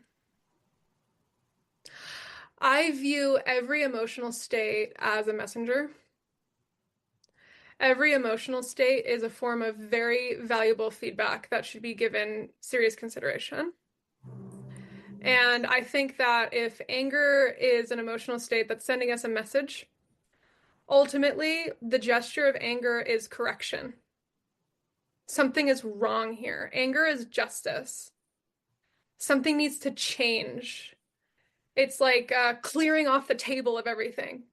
We need to start over. Like that's like kind of like what I feel the gesture of anger is. And so from a spiritual point of view, I feel that anger, it has this transformative, quick-moving, Rajasic Mars energy to it of this is the power within me to quickly change things. This is how fast can we change our state? How fast could we potentially change what's going on around us? That's in the purest state imaginable. The way anger usually comes out is that it comes out, it plays a role for us, but then we simmer on it. And I feel that like anger is like it's like an acid, and an acid can either exfoliate your skin or it can burn you. And so when you deal with anger, you want to view it as a form of feedback that's telling you something here needs to be corrected. Or like you're having some sort of an inner conflict within you where the anger is coming up because you want to control something or someone outside of you. So that's another form of anger that can come out. But ultimately, like anger only ever for me, I think becomes a problem when we do the thing where we start simmering on the anger. And I think that from a yogi point of view, we want to let emotions be these things that come and go on like a factory line. And so you want to like develop this capacity within yourself that takes a lot of practice, where these different emotional states come up, but you don't sit in them as if they're permanent new states that we're in perpetually. The sadness comes up, but you kind of know when you're in the sadness, like this is a temporary state. Clouds passing. Clouds passing. The anger comes up. It's telling you something very important. Think about, okay, what the fuck is my anger telling me right now? But don't hold on to it, because when you hold on to it, it becomes this acid that breaks down your heart. It becomes this acid that distorts your way of seeing. Anger has an extremely distorting quality to it.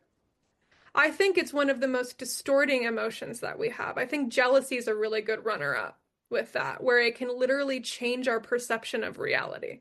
Yeah.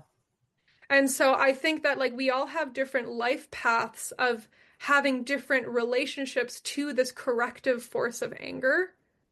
And some of us might spend too much time in it. Some of us might not let it speak loud enough at the table. Yes. And so I think all of us have different experiences. Like I like to view my emotional states as like high council members at like a Lord of the Rings style table in my mind. Yes. And sometimes like one emotional state is just fucking talking too long. But other times another emotional state probably should be saying something and you're not letting it speak. And so like having some awareness of like the value of each voice at the table to try to tell you something, but ultimately having the ability, the yogic ability to let the emotions come and go. You got to let them go. You got to let them go. And I think that we don't let them go when we're holding on to the emotion and not looking for why it's there.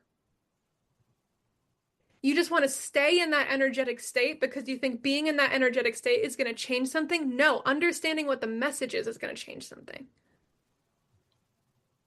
So that's my answer to your question for now. What do you think about what I said?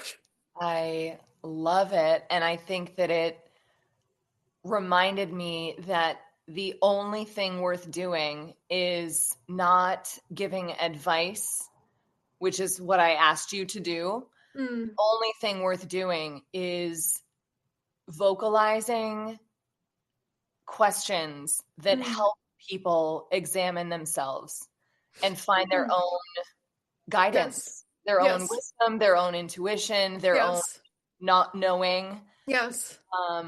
So the thing that I love to do at the end of all of my calls and all of my podcasts is to close with, it's not an ending, it's a beginning, because it is the asking of questions that truly open you up to your life. But the way I like to close is with, doesn't matter how many questions that help people examine everything that we discussed in their own lives.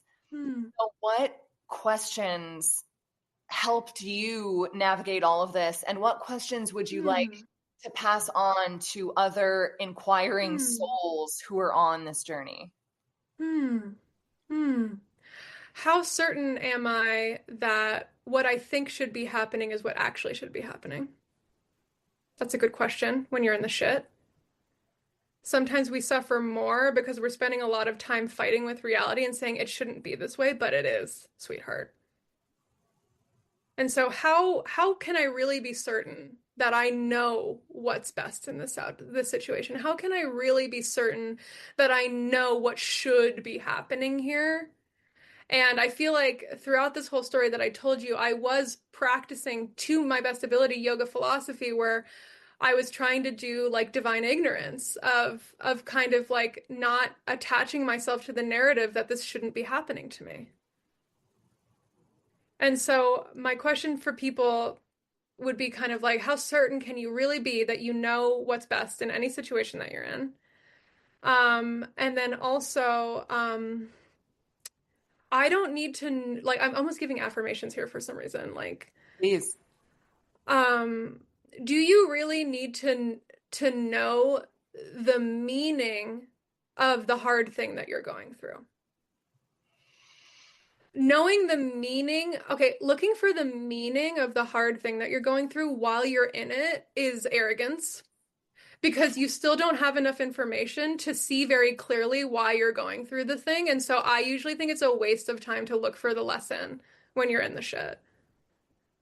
Even when I look back on my, I had no clue what I was really learning until like 2 years later, almost every time. Yeah.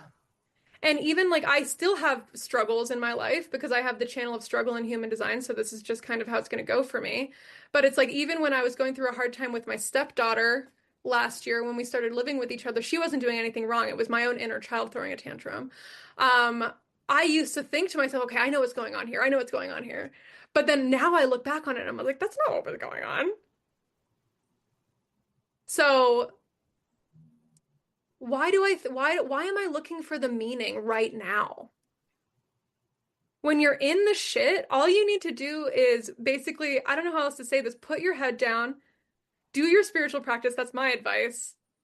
Try to self-soothe, give yourself time, reflect on what's going on, and have a gentle willingness to be transformed by what's happening. A gentle willingness to be transformed. That's all you need, a gentle willingness to be transformed. So that's probably what I got. That's such a beautiful cherry on top of this Sunday of a conversation. Yeah. Thank you so much. Thank you infinitely. And I already know that I would love to have another conversation with you. I want to too. I'm so No, happy this to was hear not that. enough time. No, we should definitely do another one. There was not enough It time. took 2 hours to tell the fucking story. I really do appreciate you doing that. Oh, I'm so glad that I did it. I've been wanting to do that. You gave me the opportunity to do it. Oh, thank you so much.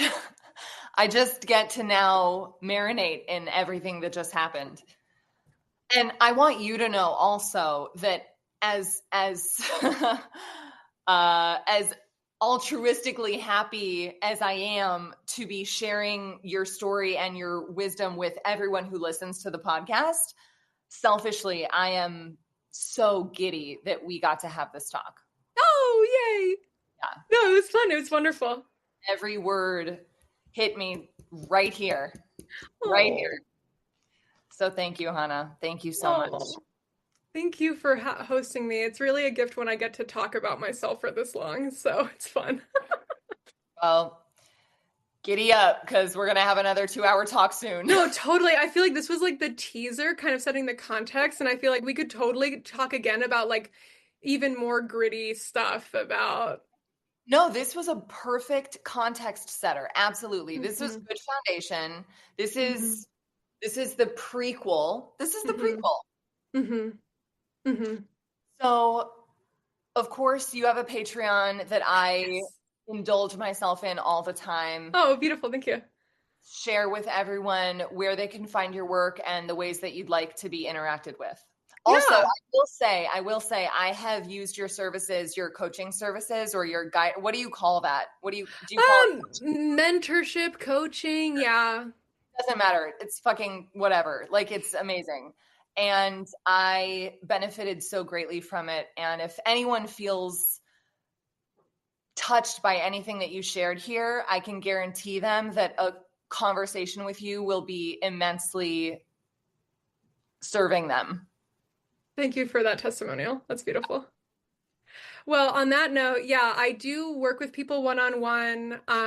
You can book single calls with me on my website. That's like the main way to do it. And then like after we talk to each other, if you're ever interested in like maybe doing a longer term thing, I do 6-month spiritual mentorship with people specifically. But I'm also a trained relationship coach, so I do a lot of sessions with people about relationships, and I've gained a lot of wisdom over the years with codependency, and there's a lot of that stuff going on. And so I do spiritual mentorship, I do relationship coaching. My website is hannawilliams.com, HANNA Williams.com. My dad bought me that domain name in 1997. God bless. I love that. And then I have my Patreon, and just this week, it's April 2nd right now, I released my podcast. Oh my God. It's really recent. No, it's so recent. It was just in the last week. Is it Organic Abundance? No, it's called Grace Pilled. Grace Pilled. Grace Pilled. You're also Organic Abundance on Instagram. No, I changed my username. No, this is literally all like in the last week. That is so funny. Are you now Grace Pilled? Yeah, now I'm Grace Pilled. Oh, incredible. Yeah. It's beautiful. I don't even know because I'm not online. I'm trying desperately. I admire how you don't know. Oh, what a gift that you don't know. I'm giving everyone by giving them the wrong handle to go to. Okay. Is there like a period in there or anything? Yeah, there's Grace.Pilled. Okay, Grace.Pilled. Yeah. Hanna Williams with no H. It's HANNA. WILLIAMS.com. And my God, I just can't wait to keep consuming absolutely everything you put out. Oh, can I say one last thing? Please. In June, it's April 2nd right now. June, I'm teaching a 1-month course about conflict. Oh my God. Wow. So interpersonal conflict in your highest stakes relationships, like your closest relationships, how to do conflict. So that's something that's coming up. Okay, so we have to end this so I can go sign up for that. No, totally. No, yeah. I also have a call in 20 minutes, so I gotta go. Oh my God, Hanna. Thank you, my love. Have an amazing day. Okay, thank you so much for having me. Bye, honey. Okay, bye. I hope you learned so much about yourself through hearing Hanna tell her story. Thank you so much for listening and for being here. To learn more about codependency coaching, visit me at Codependent Millennial, or just check out the show notes for the link to schedule a private coaching session with me or to read testimonials from my wonderful clients. My coaching exists to help you find your own inner guidance. So if you're wanting to build more trust in yourself this year and rely on your own inner wisdom, I would be honored to help you get there. I'll talk to you next episode, and until then, please have a magnificent week.